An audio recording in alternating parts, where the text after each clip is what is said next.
abstract way. And then, it's just grown up on that. I went from poetry to writing creative stories. Like when I say started, like as a child, I self-published 4 books by 6th grade. That's awesome.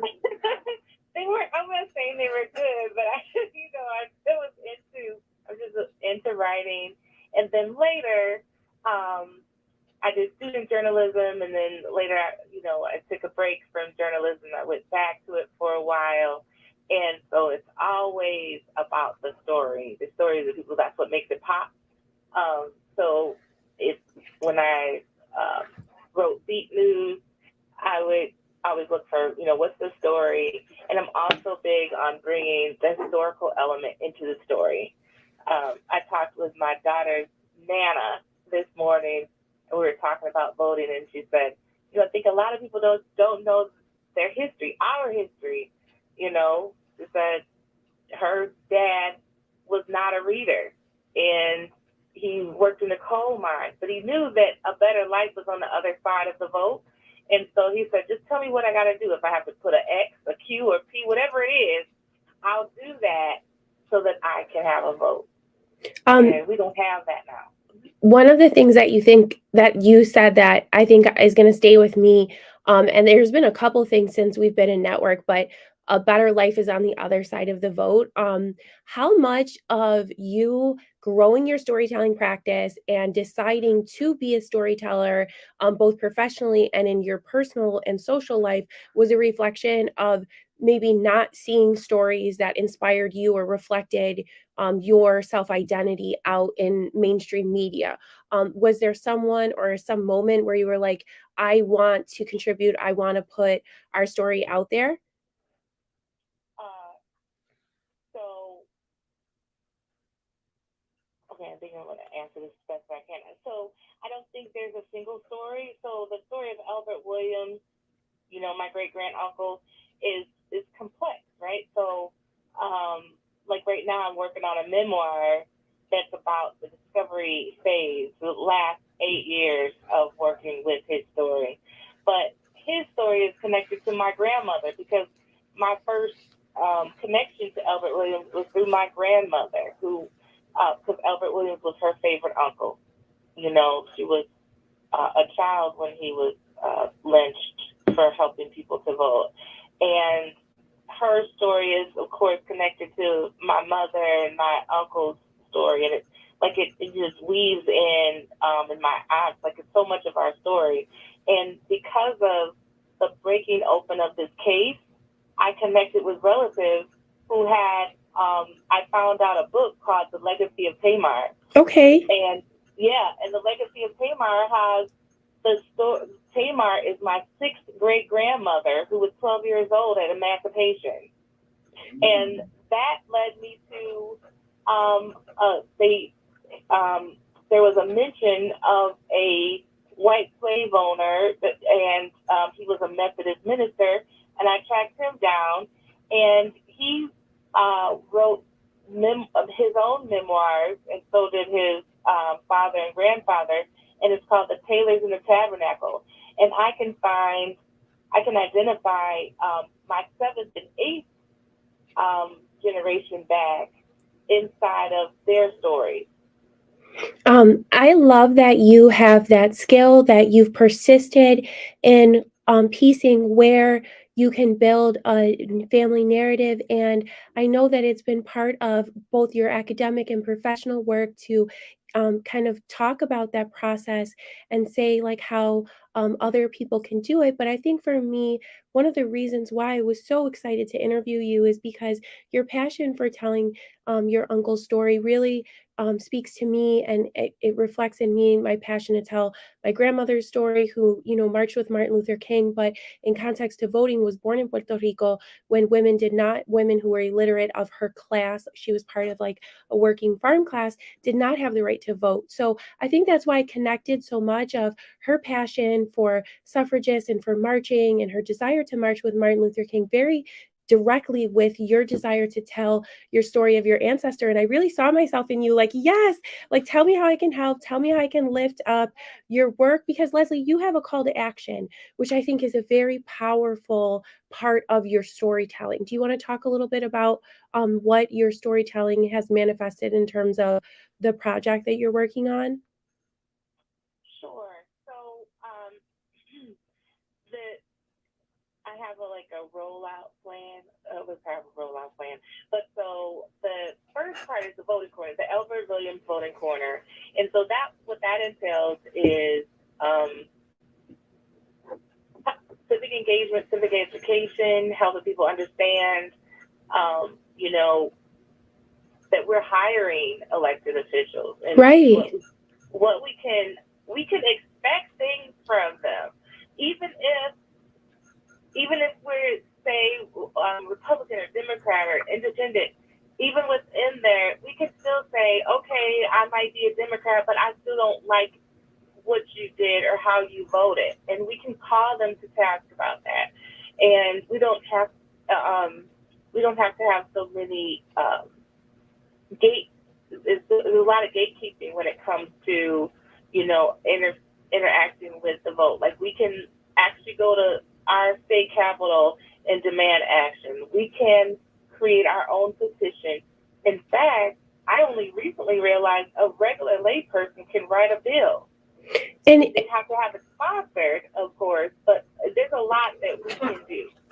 Absolutely. And I think one of your messages that I respond to so emotionally, and then after this, I'm going to pause to allow Willie the opportunity to reflect or just share what he might be feeling and processing as you're sharing. But for me, like one of the reasons why I'm so excited about drawing a connection between SUNY's Constitution Day and Albert Williams Voter Empowerment Day is because I think the message is democracy is for regular people. Every single person that voted to construct these big state legislature houses is part of someone's family. They were regular Americans, and regular Americans are the people who I think have the most power. And sometimes they're just like you said, there's like this messaging that maybe there's a difference between someone who is your neighbor and an elected official. And in my mind, they're one and the same. So I want to thank you again for calling us all to task as a people.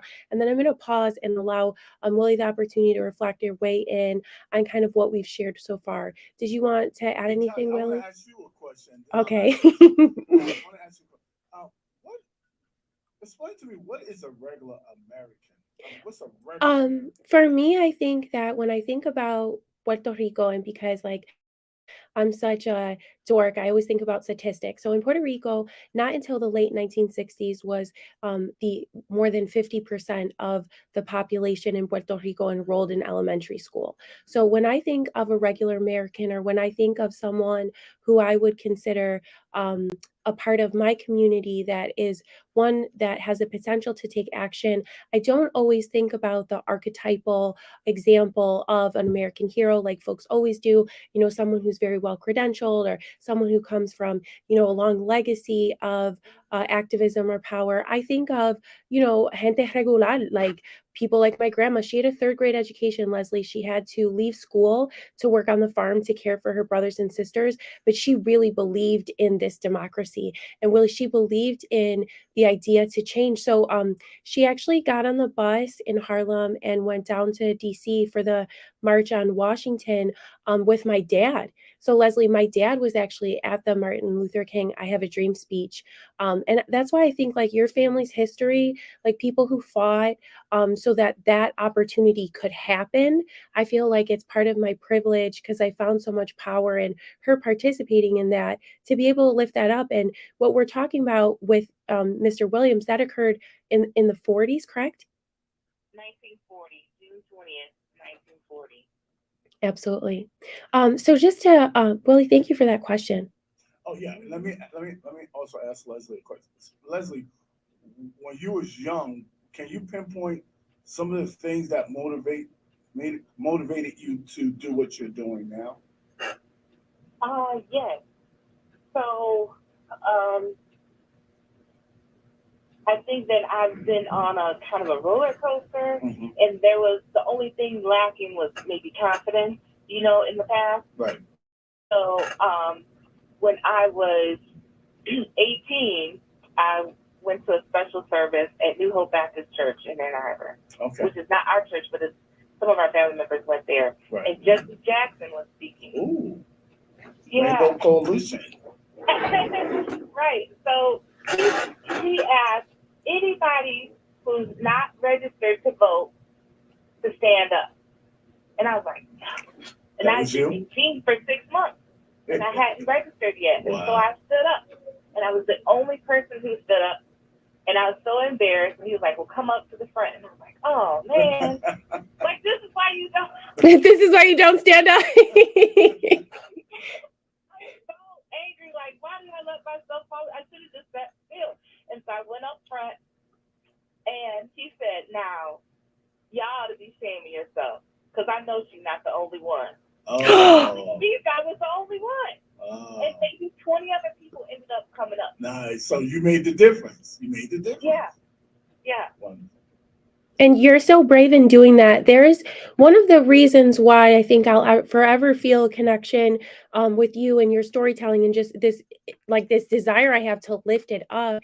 There's a picture of you with your daughter. You were testifying, correct? And it just it reminded me so much of my grandma, because my grandma brought my dad when she went to go march with Martin Luther King. She went with her church. And I just thought that was so moving. Can you tell us a little bit about what that experience was like and why you chose to bring your daughter when you were sharing your story in that place? Yes.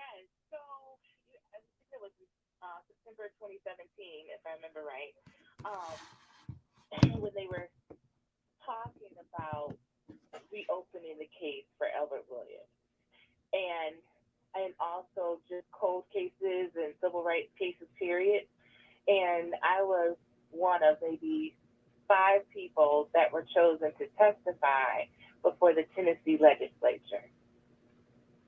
Which I can imagine is intimidating. Yeah, it's totally intimidating. And so my daughter was a year and a half old, maybe. And so I was still nursing. So she had to come with me because I was her supply. And so she sat so still during the first couple testimonies and everything. She was really good. But then when it was my turn to get up, she decided to shine. So I just said, come on. And so once she was in my arms, she just laid her head on me and she was fine. And I just, move forward with her in my arms for the rest of the time. Mm-hmm. And so it turned out to be fine. And many of the legislators that were there that day came to meet Zaria, that's her name, and talk to both of us. And it also, her being next to my chest actually calmed me down. Right. I was going to say, as a mom, that would bring me peace. Yes, and it did. And so that's kind of like when I think about the True Story of Success and the voting corner, the social justice corner that's coming, I think about her with me at that moment. And I also think about the fact that I was nursing, because that's another point of advocacy. Absolutely. When I talked about uncovering pieces of family members or their stories, as like one story led to the other.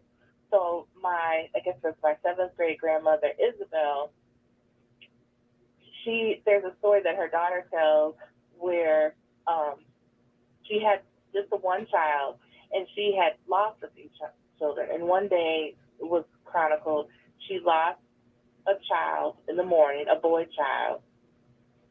And just before lunch, after burying her own child, the slave master came to their quarters and said that his cousin was in from out of town, and she had just given birth.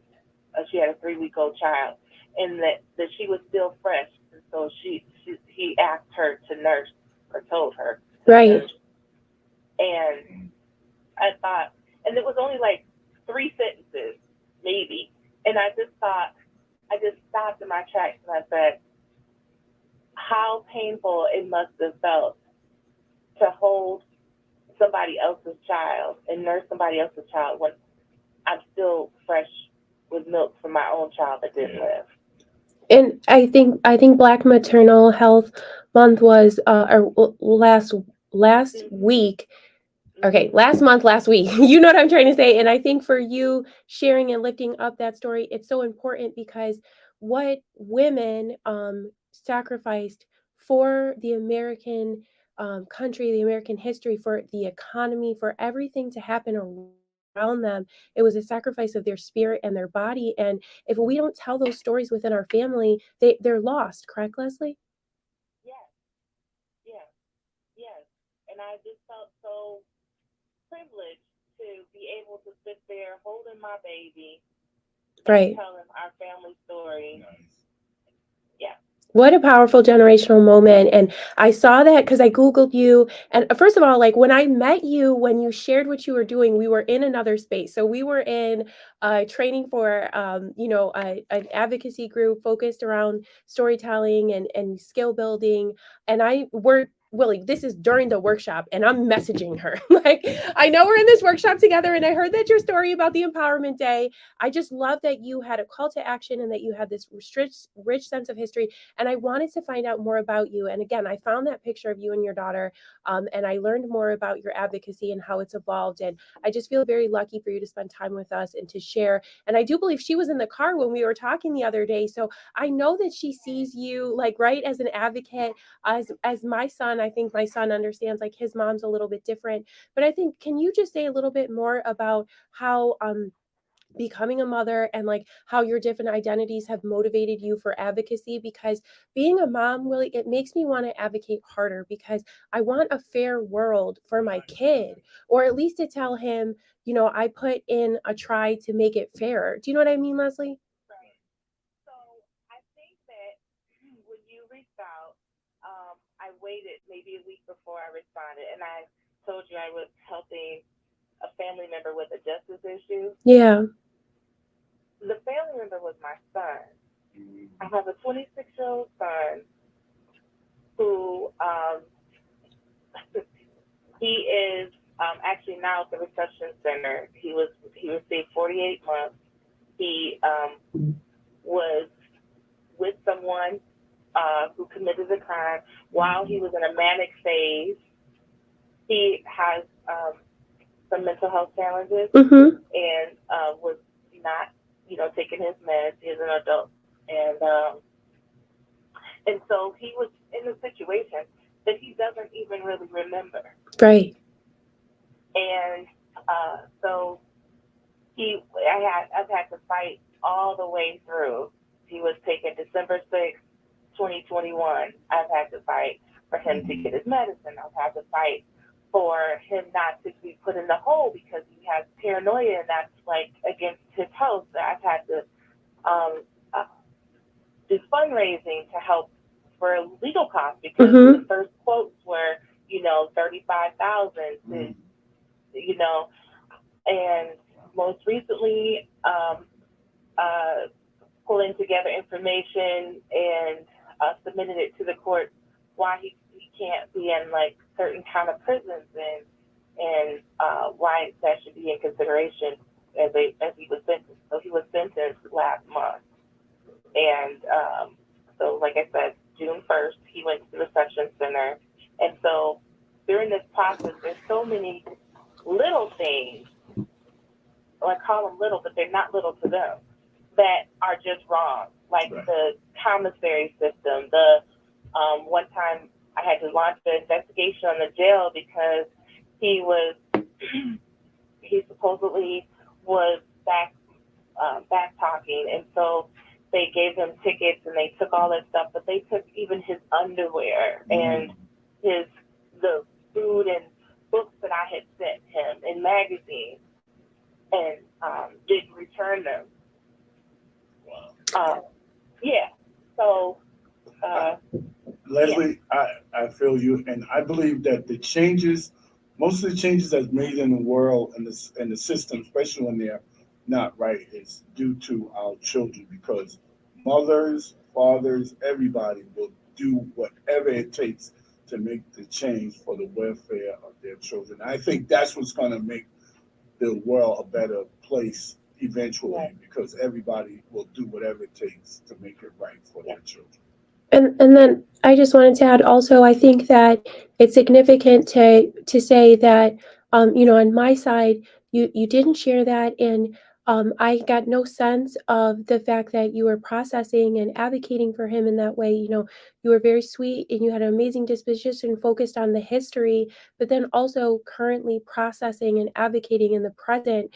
And I think that just standing like straddling between those two worlds and having to explain and fight and advocate in almost like both in the past and the present, because so much about I think your desire to tell his story is so that people are understanding that where we are as a people and as a country is based on a pattern of behavior and systems, right? And it's so hard to explain how one informs the other, but I see you really standing in the middle and doing a really good job representing other women who also have similar voices. I'm trying. Well, Yeah. you're outstanding, and you're someone who's motivated me dramatically. I think the idea of pulling our history and letting it inform current action is a lot of where I want to center your championship. And I love the idea that you have a day that you've designated as a day of celebration because, in our pre interview, we talked a lot about the day in which Mr. Williams was taken into custody, what the energies were in the environment that day, the fight, and Joe Lewis and the kind of social complexities that were layering the contemporary history at the time. And then now you are always aligning that with a specific call to action. And I think that is really powerful. So, am I right in saying that Albert Williams Voter Empowerment Day, if you decide to call it that in finality, it's October 14th, correct? October 15th. October. See, I'm dyslexic. You know this. I struggle with numbers. Willie, she knows this about me enough. Leslie, I'm sorry. October 15th. October 14th is something else. I think that might be Citizenship Day. Okay, October 15th. I'm so sorry about that. Okay. And I know that if I'd be humble enough to share that you and I have talked about different ways to celebrate that together, but just so that folks who are listening know that that is the day that you've chosen to celebrate him and his legacy, could you say a little bit about how your family remembers him? Yes. Um, so there's a shuffling that happens after tragedy, Right. and so not all family is gung ho to talk about it, but there are a number of us that are doing things or interested in talking about Albert Williams, and so that even that fellowship among branches of the family that haven't talked in a long time has been great. I found a group of cousins in Ohio that I didn't know existed. But actually, I have two cousins in New York. Hey, and shout out to my cousins in Ohio, Leslie, because I also have Puerto Rican cousins, cousins in Ohio. Yeah. Yeah. So and they're doing great work too. So Miri Ansari and Sarita Voice Ansari founded the new 3Rs over in New York. Cool. And they actually have a curriculum where it's just like a school, that you could. It's an international school where you learn all about how to become uh, a social justice minded and learn about Black history and uh, and how to advocate and stuff. But it's targeted for kids preschool through 12th grade. That is amazing. And you know me well enough to know that like I will be Googling it as soon as we get off the line. I think it's fantastic that you found a community within your family that is generationally carrying on this advocacy. And then also like, did they know about the story? Like, did you bring them information? Was it like this sharing thing that you all did? Yeah, no. So I didn't have. So Nuri, there Nuri, I'm sorry, is my actual cousin, the Okay. husband, and he is um, actually the baby son of Elijah Davis. Okay. And so Elijah Davis was a cousin of ours who, um, so he's a cousin on one side, and then Albert Williams was a cousin on the other side of him. Cool. And so, but they were friends. And about a week before my uncle's kidnapping, Elijah Davis was kidnapped. And he was made to walk on a bed of nails. And he had to leave and go to Jackson. He walked all the way to Jackson to Brownsville, which is, miles and miles. And so Nuri Ansari wasn't around at the time of Albert Williams' death, but he, of course, knew his father and was there to see him have lifelong feet issues. Oh my goodness. And we talked in our pre-interview about the generational physical health manifestation of the advocacy that people were doing, making decisions that are affecting them for life. That's incredible. Mm-hmm. Mm-hmm. And you're connected with him in Ohio and others. And I think for me, one of the reasons, again, why I found such a strong connection with Mr. Williams' story was because of his connection with the NAACP. I was a member and am a supporter of the NAACP here in Buffalo, and very proud of our history of hosting the Niagara Convention and just being a beacon at certain times, not without flaw, of course, but for freedom and for freedom fighters. And his connection to the NAACP was another thing that just made me feel like, okay, I need to tell this story. Okay, I need to be able to support this call to action. Can you say, for those who are not who are listening, who are not aware of his involvement with NAACP, kind of like what his role was and how unafraid he was? Yes. So Albert Williams and his wife Anne, Grandma called her Auntie Annie, were part of maybe 70 folks, Black folks, that all were in a unique position because they may not be making a lot, but they weren't sharecropping and they weren't enslaved. Right. And so they founded the first NAACP in Brownsville on March 12, 1939. And so, and in Haywood County, I believe. And so it was fine for a few months, and then when it was talk of them registering people to vote, then a terror campaign ensued. And on Christmas Eve, the president's wife received a note. So she was biracial, and on her white side, she was a cousin to the local doctor. Okay. And as a like an undercover ally, he sent word to her that you guys need to get out of Dodge because they're coming for you guys tonight. Yeah. And so they snuck out of town, and the house was burned down to the ground on Christmas Eve. They had to leave their presents and all that with their kids, and they were looking around, and as legend has it, they were disappointed that there were no people inside the burned house. Oh, the perpetrators, they were looking to see that. Yes. Yeah. And so before, one of the things he did before he left was he named my uncle Albert to be the standing president. And he was a little unsure because he was, just turned 31 and one of the younger people in the group, but he said, you're young, but you're outspoken. They won't be able to intimidate you the same way. And they didn't have kids. Right. And I think that there must have been something about his personality or about because I feel like when people are outspoken in the United States, it's because they believe in the Constitution.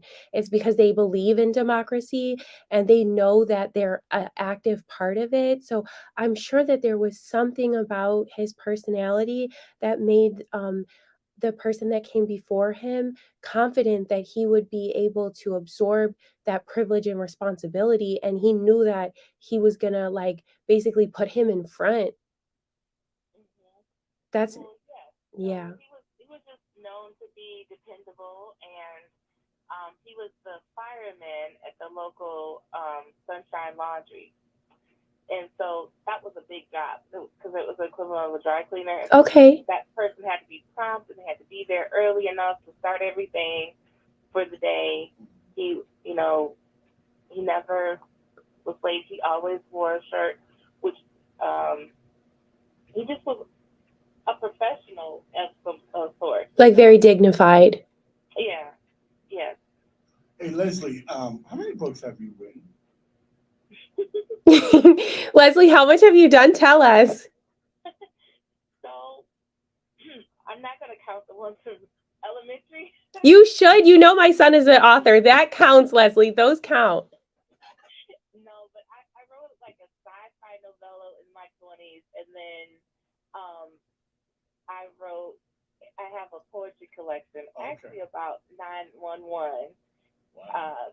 that originally came out in 2014, and then I did a 21st year commemorative edition last year. Okay. And so now I have a memoir and a poetry collection that are in limbo.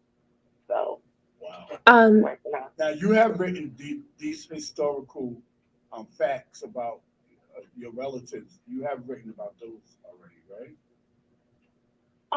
Not officially, just Yeah, in my notes and stuff. That's why I asked you, because I wanted to make sure you've written those books, because Yeah. people really need to know those stories. Yeah. They need to know. So when I testified before the Tennessee Right, there's a written record. Let's go. Yep, and so they actually told me, two of the state representatives were like, "You need to write a book." Yeah. How cool. Yeah. Shout out to those representatives, because I think those are the ones that just really understand, like, American democracy is based on all of us celebrating our uniqueness, and it's only motivated forward by people knowing how much has already been sacrificed. Okay, so tell people where to follow you, because I know, like, if you follow me on Instagram, I am like following you, liking all your stuff. You're on Facebook, you're on Instagram, and also I think I can say humbly that you've agreed to spend a little bit more time with me and the Wispen leaders, talking about storytelling. Willie, when I met Leslie, I was like, hey, there's a million things I want to do with you, and let's start with these three. So, I'm just so grateful to have a connection with you. But for those who are maybe coming on the line later or just wondering, can you tell them where to follow you on social media? Sure. So the voting corners and everything is all housed underneath the brand at True Story Success, and it's TRU without the E, and then Story Success, and that came from a blog I used to write that was published in a newspaper. No, Leslie, really? Yeah. Sorry. Go ahead. So I did it when I turned 30 because I heard this term that TRU, TRU, was a classification term for people between 18 and 30. And so when I turned 31, I felt like I had like all this new knowledge that I didn't have before. And so I started the True Story Success blog to talk about, allowing yourself to fail, allowing yourself to start over. That's key. That's key right there. Yeah. That's huge. You've done so much, and I love interviewing people who I'm excited about, because my enthusiasm is sincere. Like, I'm going to follow up with you about you writing in the newspaper, but I think one of the things that I just want to center as we're coming to a close of our time, because I think we have about like 10 minutes left together, is just centering on this idea of like us owning our own stories and like human-centered storytelling. Because I think a lot when you and I talked both in our pre-interview and when I talk going forward about Mr. Williams, like a lot of times we come from, I always say like this like poverty perspective or this deficit perspective when we look at history. And like you've really brought to life his personality, who he was as a person, and had that, I think, lead the storytelling. And I think that that really gives a sense of power to it that we don't have when we tell our stories other ways. Right. So, yes, I think there's so much power in us telling our own stories. Yeah. It's, you know, I am beyond grateful and appreciative for the people that have come forth, that, the Albert Williams Memorial Committee. Shout out to them. Shout out to them. Shout out to, yes, to Jim Emerson, who was the retired cold case investigative lawyer who got the unredacted files from the FBI to kind of open this Pandora's box, where I was able to see the original field notes from Thurgood Marshall, and I was able to get the marriage certificate from not only Albert Williams and his wife, but my own great-grandparents, because my great-grandmother and Albert were brother and sister. And all this was part of the FBI file, part of this FBI file. And I was able to get in touch with my cousin, Ray Lewis, who wrote The Legacy of Tamar, from doing, I think, 100 interviews with family members who are now passed away. And oh, my word. so I am so thankful, and he's opened so many doors. But I also think that sometimes there can be a little bit of an oversight when it comes from the perspective of, like, I need to tell this legal story, this case. Right. He's got a book, I think, that'll be out later this year or next year. I'm fine. I'm excited about that too. But that's for a different audience. Right. Right? What I want to get out is about him as a person, not only just about his death. He's more than a victim or a lynching victim or a martyr.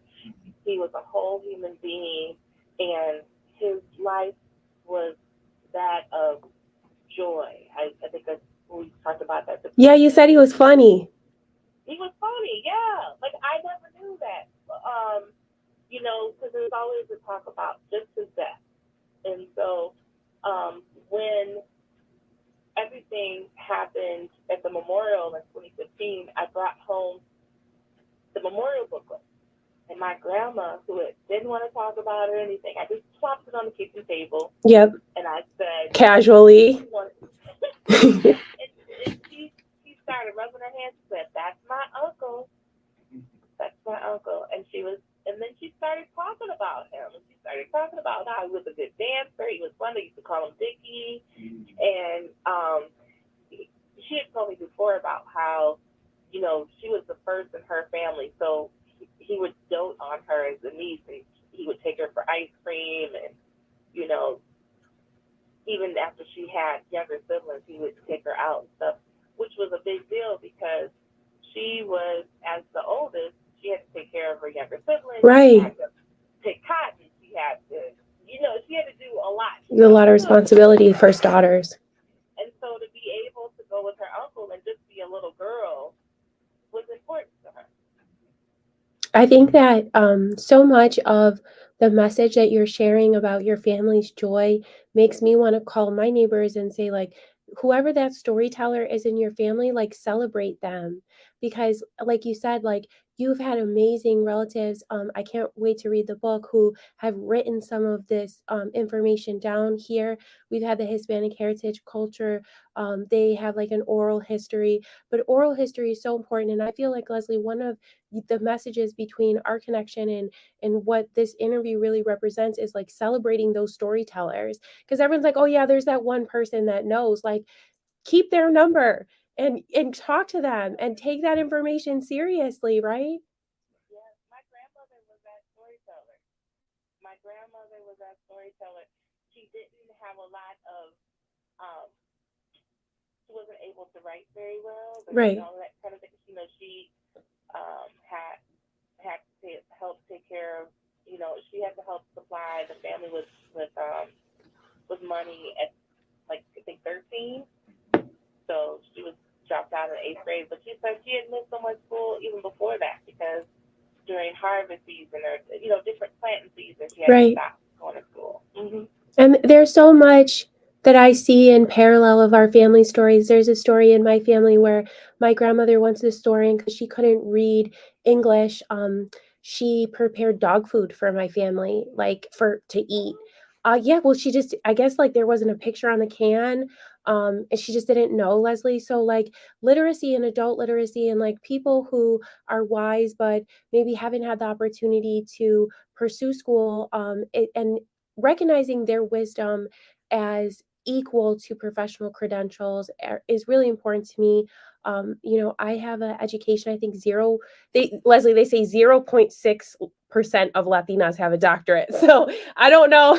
I don't know how many of us that is nationally, but like I try to center on like wisdom being this thing that is human centered, not degree centered or paper centered, even though here at the university, we have a history department and Africana studies department.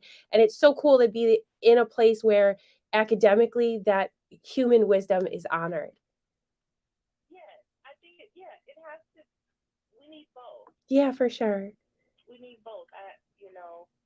We need both. We need people that, I think about the story I was told about the babies in the river. Do you know the babies in the river story? No. So Is it a sad one? No. Okay. It's a metaphor story. Okay. Babies are floating, like coming down this river, and it's like high, like they're coming downstream really fast, and so they're like, grab the babies, and some people are grabbing the babies. And then some people are like, oh no, what are we going to do with these babies? Who's going to take care of the babies? And so everybody rushes to go and help take care of the babies. But then there's more babies in the river. And then another man says, hey, we've got to stop the river from where we need to find out where these babies are coming from. Why are these babies coming down the river? And so finally they understand that all three positions are important. We need somebody that's doing the critical thinking about why babies are being pushed down the river. Right. Where's the source? Why are they coming down? How do we stop it? But then somebody needs to pick these babies out of the river. Right. And then we also need somebody to take care of the babies that are unmothered and unfathered. And until we recognize and appreciate the importance of each of those jobs, we won't save all the babies. And you know what? That is such a powerful story. And I think I will add that you need someone who is willing to write and talk about it, right? Because I think I see so much of Mr. Williams' bravery in you, in that you are willing to advocate both for the legacy that your family has already earned, right? Because they earned and fought for that legacy, and the advocacy that you're doing now. And like, I just see you as a very brave person who's really inspired me greatly. And as we close the show, like, I just want to tell my listeners to follow you, to learn and absorb everything that you're sharing. And I think to just take a position of humility, because I think that's so much of what you've shared with me in the time that we've connected around Mr. Williams' story. And I just want to thank you for spending time with us at 91.3, and for dealing with me in the beginning, because I'm very early into my tech. So I know I'm like a mess, but thank you so much for just being patient with me and for showing up transparently and for telling your story. No, I am beyond appreciative. And June 9th, 2 years ago, our story was featured as a trifecta of Albert Williams along with other lynching victims for the first time. It was a huge deal with Frontline and StoryCorps. And the night before, I tried to do a triple launch, like to launch everything. And the night before, I lost my aunt. And then the next day, everything fell apart. And so 2 years later, on June 9th, I'm feeling confident in moving forward again. And I appreciate you. Leslie, thank you so much. I can't tell you how much you mean to me. Thank you for spending time with us here at 91.3, and God bless your family and those who have paid the ultimate sacrifice for freedom. Thank you. Bye. Bye bye, Leslie.